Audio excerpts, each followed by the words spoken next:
नमस्कार। T20 match तो हम सब ने देखे हैं, लेकिन सोचिए एक ऐसा मैच जो बारिश की वजह से सिर्फ 11 ओवर का हो जाए।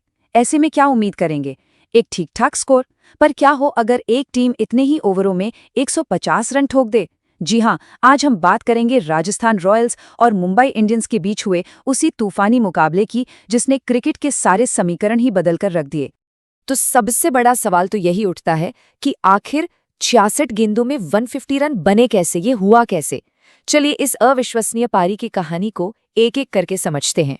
तो सबसे पहले बात करते हैं उस वजह की जिसने खेल का पूरा नक्शा ही बदल दिया, और वो थी बारिश।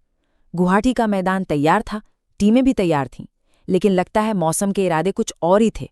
हुआ ये कि बारिश की वजह से टॉस में इतनी देरी हो गई कि मैच रात 10:10 पर शुरू हुआ, और इसका नतीजा 20 ओवर का खेल घटकर सिर्फ 11 ओवर का रह गया।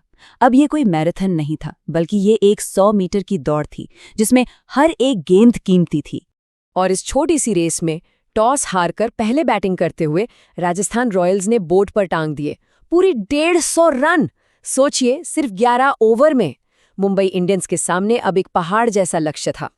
तो फिर सवाल ये है कि ये स्कोर बना कैसे?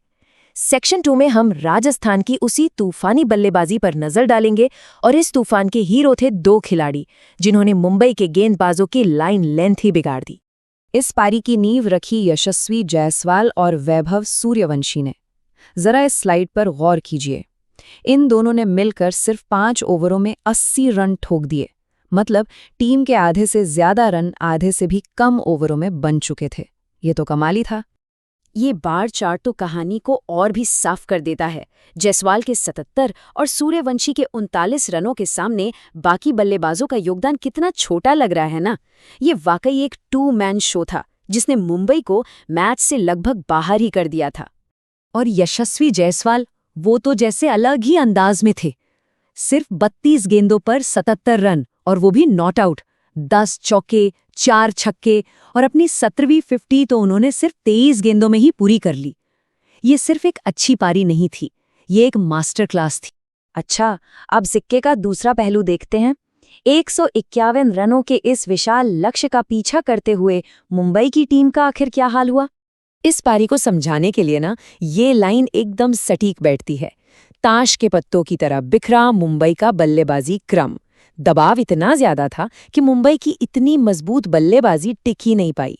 इस टाइमलाइन को देखिए, ये गिरावट की पूरी कहानी बता रही है। सिर्फ 10 रन पर पहला विकेट, 20 पर दूसरा, और देखते ही देखते 46 रन के स्कोर तक तो आधी टीम पवेलियन लौट चुकी थी। मुंबई के लिए इससे खराब शुरुआत हो ही नहीं सकती थी। हाँ, एक पल के लिए उम्मीद जरूर जगी थी। शेरफेन रदरफोर्ड और नमन धीर ने छठे विकेट के लिए सिर्फ 17 गेंदों में 47 रन जोड़ भी दिए। लगा कि शायद कोई चमत्कार हो जाए, लेकिन वो बस एक छोटी सी चिंगारी थी जो बहुत जल्दी बुझ गई। मुंबई के इस पतन का क्रेडिट राजस्थान के गेंदबाजों को भी देना होगा। ये कोई एक तरफा हमला नहीं था। नांद्रे बर्गर, संदीप शर्मा और रवि बिश्नोई सब ने 2-2 विकेट लिए। ये एक शानदार टीम एफर्ट था जिसने मुंबई को कभी मैच में वापस आने का मौका ही नहीं दिया। तो इस एक तरफा जीत का मतलब क्या था? चलिए देखते हैं कि इस एक मैच ने पॉइंट्स टेबल में कितनी बड़ी हलचल मचा दी। ये स्लाइड 2 बिल्कुल अलग अलग कहानियों को बयां कर रही है। एक तरफ है राजस्थान रॉयल्स जो अपनी लगातार तीसरी जीत के साथ इस सीजन में अब तक हारी ही नहीं है, और दूसरी तरफ है मुंबई इंडियंस जो लगातार दूसरी हार के बाद अपनी पहली जीत की तलाश में है। और इस जीत का सबसे बड़ा इनाम, राजस्थान रॉयल्स 6 पॉइंट्स के साथ अब IPL 2026 की पॉइंट्स टेबल में टॉप पर पहुंच गई है। वहीं मुंबई की टीम 7वें पायदान पर खिसक गई है। और बात सिर्फ पॉइंट्स की नहीं है, जरा राजस्थान का नेट रन रेट देखिए, +2.403।